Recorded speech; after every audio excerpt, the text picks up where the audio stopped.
Olá, estamos começando a nossa live de hoje. Agradeço 639 mil inscritos no meu canal. Muito obrigado mesmo. E sempre digo, você que gosta do canal, do conteúdo, das lives, das entrevistas que nós temos, da perspectiva analítica, crítica e sempre propositiva, isso é importante destacar, indique o canal a uma amiga, um amigo. É muito fácil, o canal no YouTube, Marco Antônio Villa, diga para ativar as notificações, que é aquele sininho, colocar like no que vocês gostaram e usar como vocês muito bem fazem a página dos comentários. Eu lembro também que nós criamos o Clube de Membros. É uma coisa bem legal, é um material exclusivo que a gente vai postando no decorrer do mês, com novidades, reflexões, é justamente para os membros do clube. Cliquem ali que vocês têm todas as informações, é muito fácil, né? Clique, tem como é que se trabalha, como é que se escreve, é uma coisa bem legal, vocês vão gostar.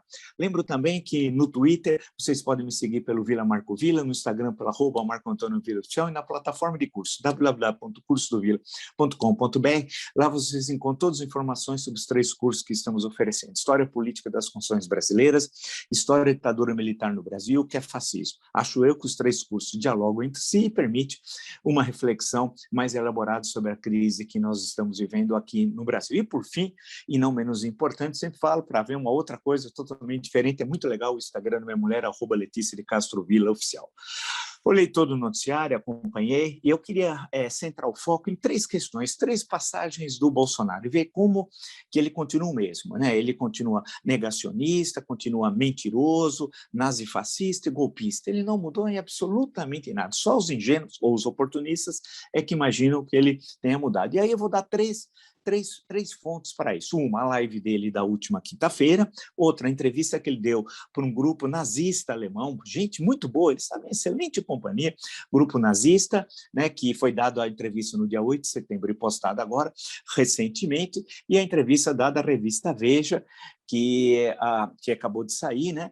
Que, portanto, foi dado anteontem, ele sem máscara, já com Covid, sem máscara, realmente bacana mesmo, tudo aquilo, achei bem legal, realmente ele segue, ele que está com Covid, né? Segue as restrições sanitárias. Vamos começar rapidamente, vamos pegar as 3 e dialogar e entender e ver que significado tem.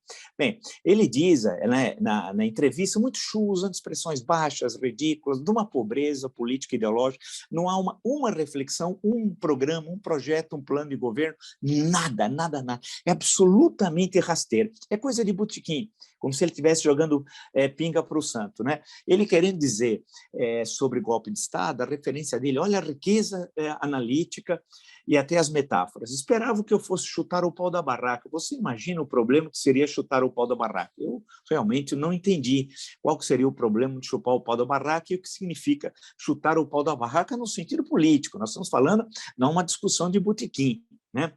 Ele continua, eu vinha falando, se referindo às manifestações golpistas, continua, eu vinha falando que estamos lutando por liberdade e comecei a falar uns 15 dias antes que estaria na Esplanada em São Paulo, parênteses, não é verdade, isso foi planejado há 2 meses, né? O 7 de setembro, continua, mas em São Paulo, quando eu falei em negociar, eu senti um bafo na cara, extrapolei em algumas coisas que falei, mas tudo bem. Bem, a gente não sabe o que ele extrapolou, né? O que é o bafo na cara, quando ele falou em negociar. Essa é a reflexão do presidente de uma das maiores economias do mundo, e não sendo questionada, porque tem um tom assim bastante cordial. Na entrevista não há qualquer questionamento. Aí ele diz o seguinte sobre a questão Temer, né? Depois das manifestações do dia 7, houve a reação do STF, parênteses meu, claro, foi dia 8, o ministro Luiz Fux, à tarde, que leu aquele documento e apontando o crime da responsabilidade. Eu fui o primeiro a dizê-lo, vocês sabem, né? O arquivo do canal mostra isso, que aquilo foi um ponto de inflexão, quando ele percebeu que tinha sido colocado no contrapé, ou seja, que aquilo poderia levar ao impeachment. E era um presidente do Supremo Tribunal Federal que estava apontando, olha, aí tem crime de responsabilidade, descumprir decisões judiciais, especialmente, né? Aí que ele chamou o Temer achou que o Temer ia usar o Bolsonaro que usou o Temer. Fizeram aquele documento pífio, pobre, ginasiano, chamado Declaração à Nação. E ele disse, volta a ele então. Teve o telefonema do Temer, ele falou para mim, o que a gente pode fazer para dar uma acalmada? Respondi que o que eu mais queria era acalmar tudo. Então, segundo o Bolsonaro, né, o Temer disse que tinha umas ideias, ele viajou a Brasília.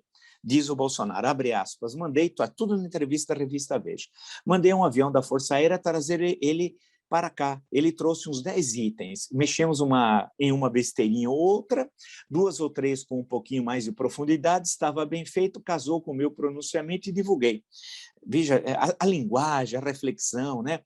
A elaboração é maravilhosa. Aí ele vai se referir às eleições.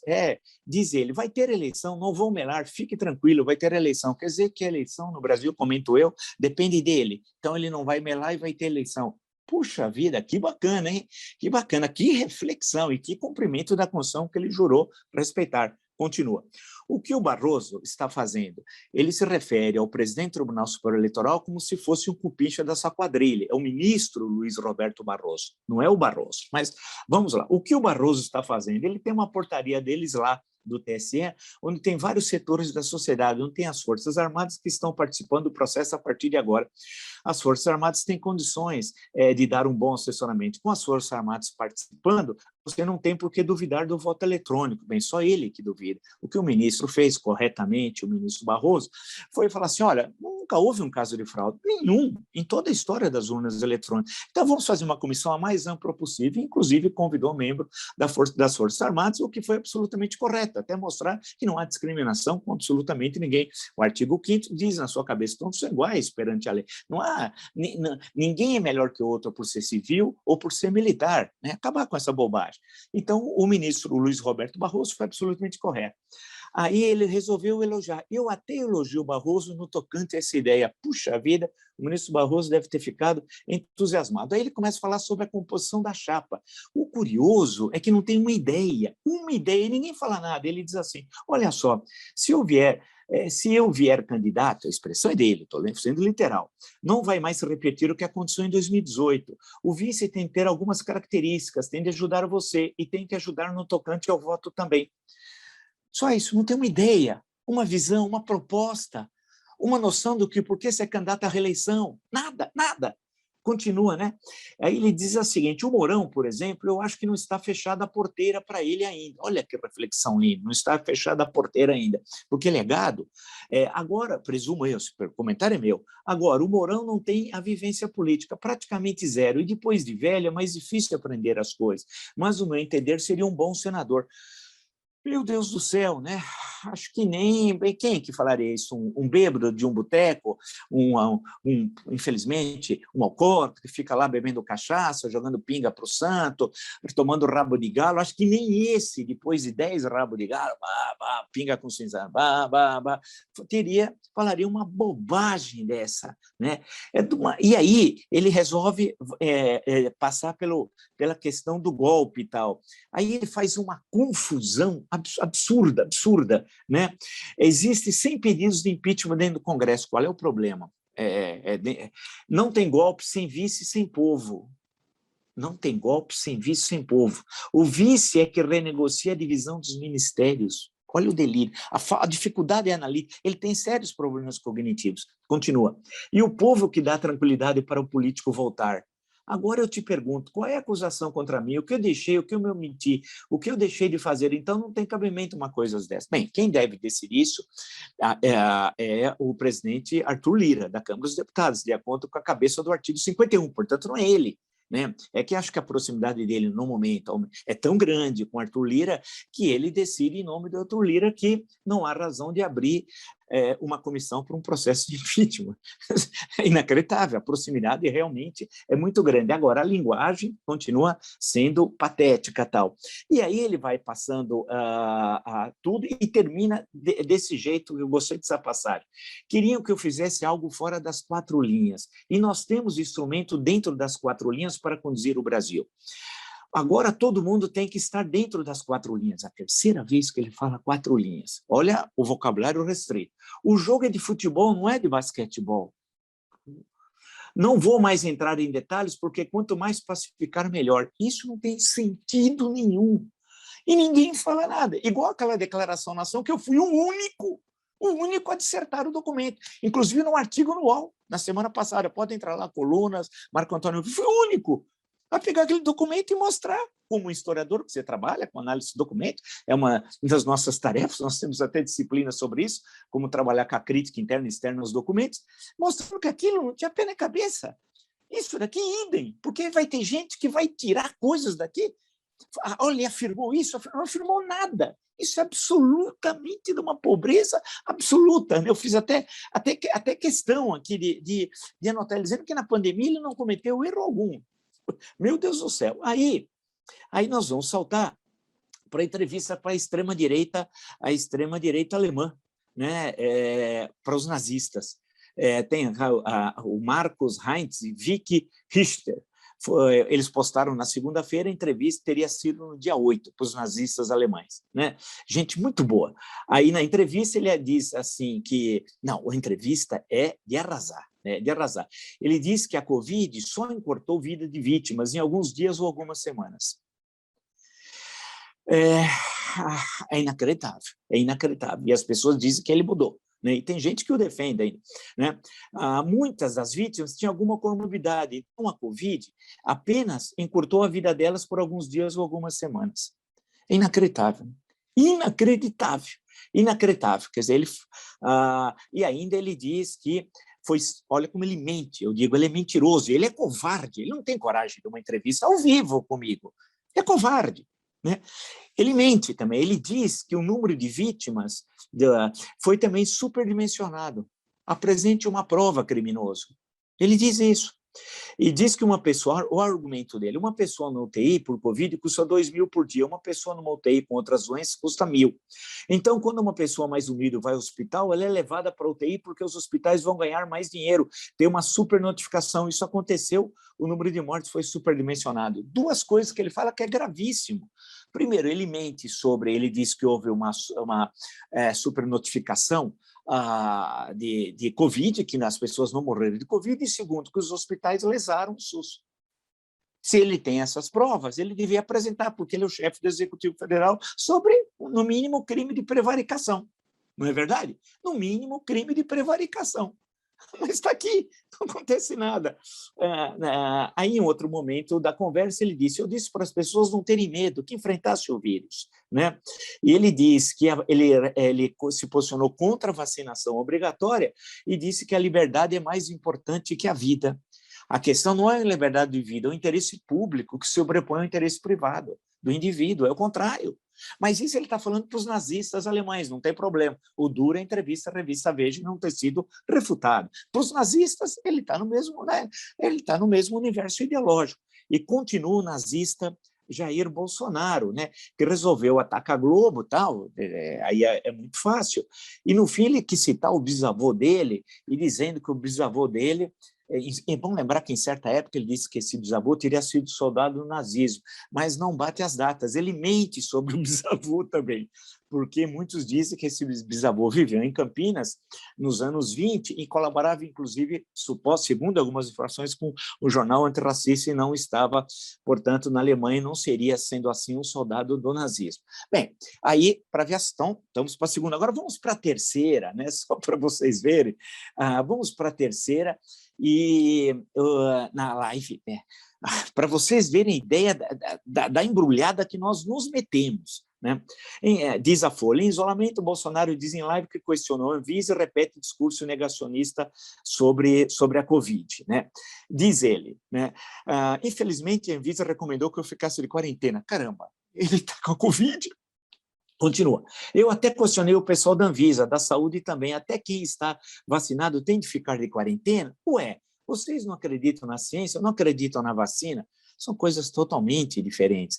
A vacinação não significa que você não pode contrair a Covid-19. Pode sim, mas com efeitos de quase todos eles muito menores se você não tivesse tomado a vacina. Isso qualquer um sabe, foi repetido ad nauseam. Né? Repetido, repetido, repetido. Aí ele, portanto, volta ao argumento negacionista, né? E fortalecendo, jogando água no moinho daqueles que são contra a vacinação. Olha quão criminoso é esse homem. Mas a mulher dele se vacinou e diz ele que foi nos Estados Unidos porque a vacina lá era melhor. É inacreditável, né? Aí ele continua dizendo, o ministro Queiroga, eu digo, aquele ministro, um sujeito educadíssimo, é o Queiroga. Agora a gente vai falar Queiroga e fazer assim. O Bolsonaro é assim, Queiroga é assim. Legal, né? Gente muito boa. Veja a que ponto a quem o Brasil está entregue. Essa caterva. O Queiroga. O Queiroga, que está com Covid e que em vários locais circulou também sem máscara, o Queiroga tomou as 2 doses da Coronavac e está infectado. Vivia de máscara e está infectado. Você pode atrasar, mas dificilmente você vai evitar isso aí. É muito difícil evitar. Primeira frase, perceba a ideia, a construção ela é muito pobre. É difícil entender do que ele está dizendo. Mas o que ele está querendo dizer, presumo eu estou sendo intérprete agora do Bolsonaro, porque ele fala uma língua aparentada ao português, é que ele está dizendo que, poxa vida, é um bobo, Queiroga, tomou as 2 vacinas, andava de máscara e pegou a Covid. Como se tudo que ele fez levaria a que não se contaminasse, o que não é o caso. Inclusive, a contaminação deve ter ocorrido pelo número de pessoas que não tomaram vacina da caterva bolsonarista e a não utilização de máscara, e todos os contatos que eles tiveram, aglomerações, etc, etc. Foi ali, provavelmente, onde ele se contaminou, ou seja, pela caterva bolsonarista que negava a vacina, a utilização de máscara e o distanciamento social, que também ninguém diz. Vamos em frente. Aí, ele lá na live, né, ele voltou a falar da autonomia do médico, do tratamento off-label. Ele acha que é o uísque off-label, o uísque, entre aspas, off-label. Ele nem sabe o que é isso. E aí diz o seguinte: quem tem mais chance de transmitir o vírus? Eu, atualmente, sem vacina, ou o Queiroga vacinado? Vocês percebam como ele joga água no moinho dos negacionistas, dos criminosos que continuam circulando pelo nosso país e transmitindo a Covid-19, porque os que não tomaram a vacina, eles são criminosos, eles estão facilitando a circulação do vírus, que leva à morte de 600 mil brasileiros, as sequelas de milhões de brasileiros sequelados, que vão levar para a vida inteira, e a destruição da economia brasileira. E além da destruição das famílias, tudo isso são criminosos, e ele estimula os criminosos. Isso aqui é gravíssimo, mas é gravíssimo, gravíssimo, gravíssimo, né? Ele aí fez referência a Michelle e tal, que é uma bobagem, falando que tomou a vacina lá nos Estados Unidos. O que eu estou querendo dizer com tudo isso, aí conversando com vocês, é que vocês observam que ele continua no mesmo lugar. A declaração à nação é uma piada. Só o Temer, que achou que era uma maravilha e foi comemorar naquele jantar patético, né? Que o que menos tem culpa naquele jantar, vale lembrar, é o rapaz, o Adriano Marinho. Ele é o que tem menos, aquele que estava... O problema são os outros, não o rapaz. O rapaz não tem nada com a história, na essência da história, entenda-se, né? Mas a questão que se coloca aqui, é que ele continua o mesmo no dia 7 de setembro. E olha, e são 3 momentos. Uma entrevista dada para um canal nazista, para nazistas alemães, e ele deu no dia 8, perceba qual é o tom, né? A entrevista chapa branca dada à revista Veja, inclusive tem uma chamada embaixo, Jair Bolsonaro faz história, o governo Bolsonaro, está com uma hashtag, um negócio estranhíssimo.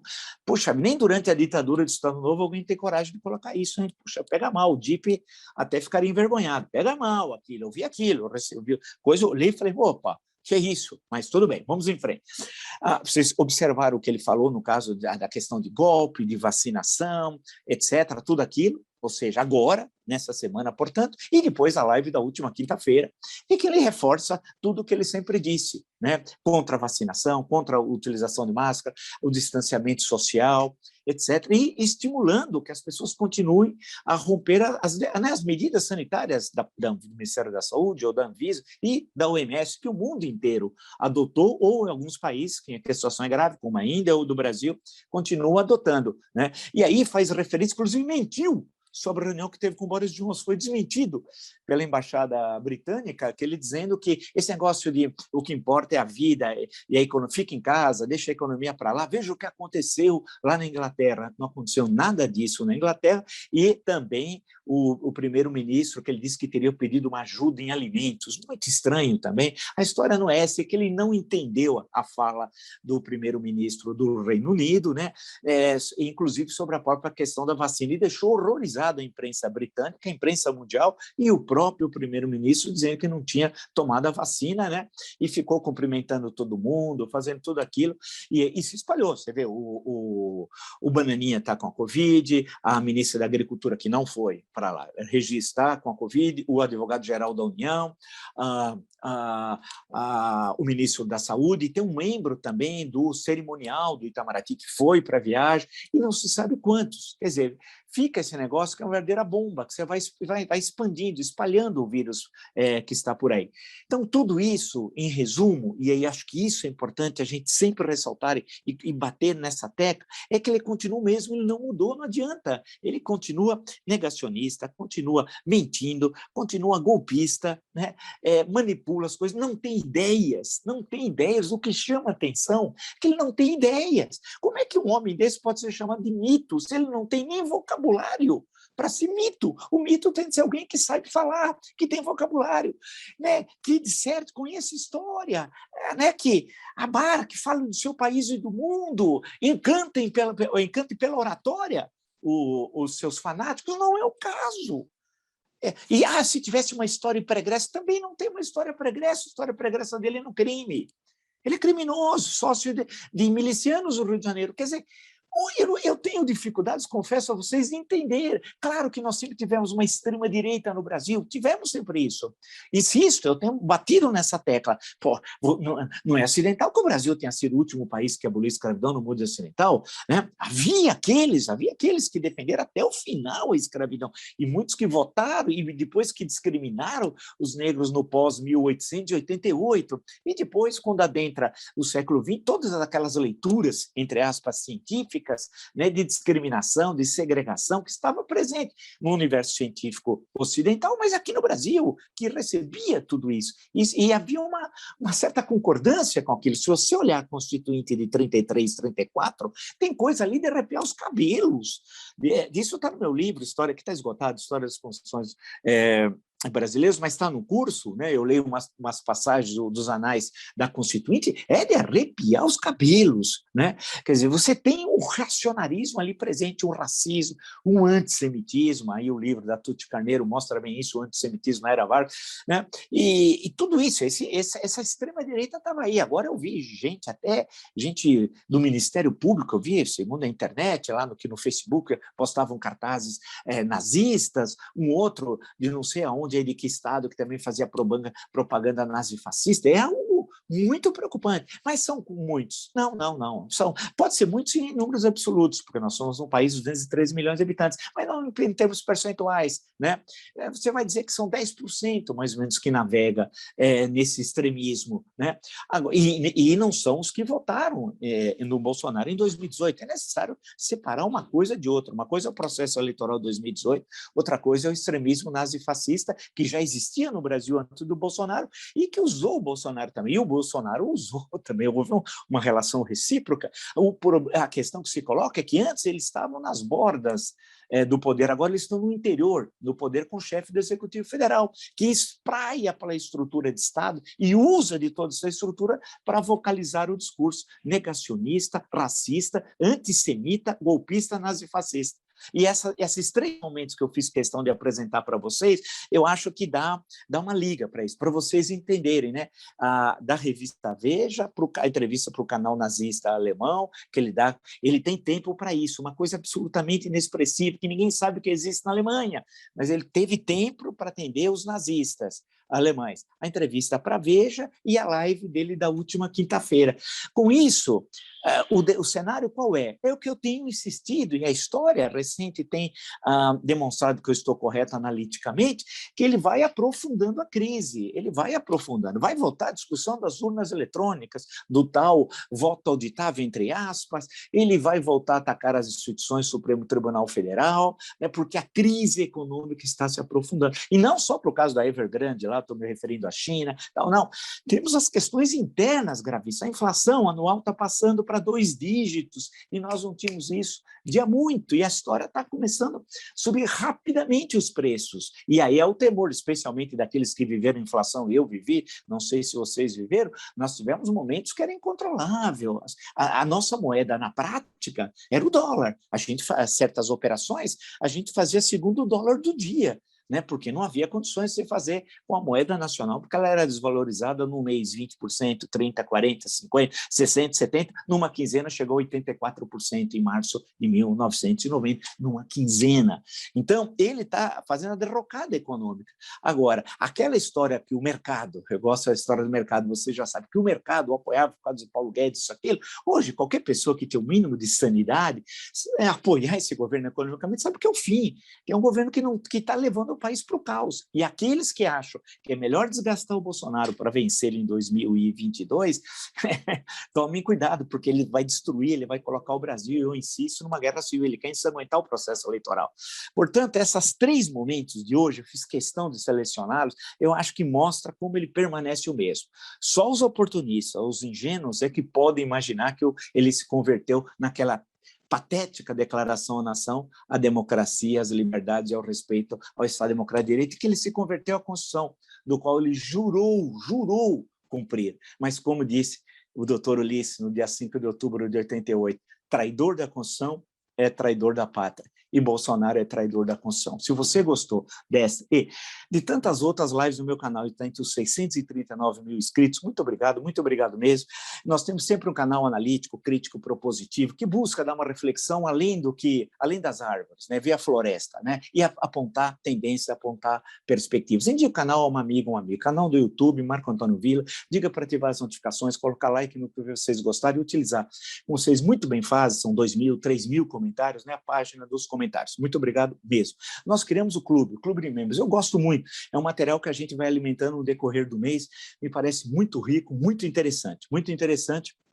E aquilo acaba agregando, acho, tenho certeza, ao menos eu me esforço por isso, a reflexão sobre o Brasil. É um material exclusivo, cliquem lá, Clube de Membros, tem todas as informações. No Twitter, vocês podem me seguir pelo Vila Marco Villa, no Instagram, @Marco Antônio Villa Oficial, na plataforma de cursos, www.cursodovilla.com.br, lá vocês encontram todas as informações sobre os 3 cursos que estamos oferecendo: História Política das Constituições Brasileiras, História da Ditadura Militar no Brasil, o que é fascismo, www.cursodovilla.com.br, e para ver uma coisa totalmente diferente, como eu sempre digo, dê uma espiadinha, vocês vão gostar lá do Instagram da minha mulher, @Letícia de Castro Villa Oficial. Nos encontramos amanhã. Até!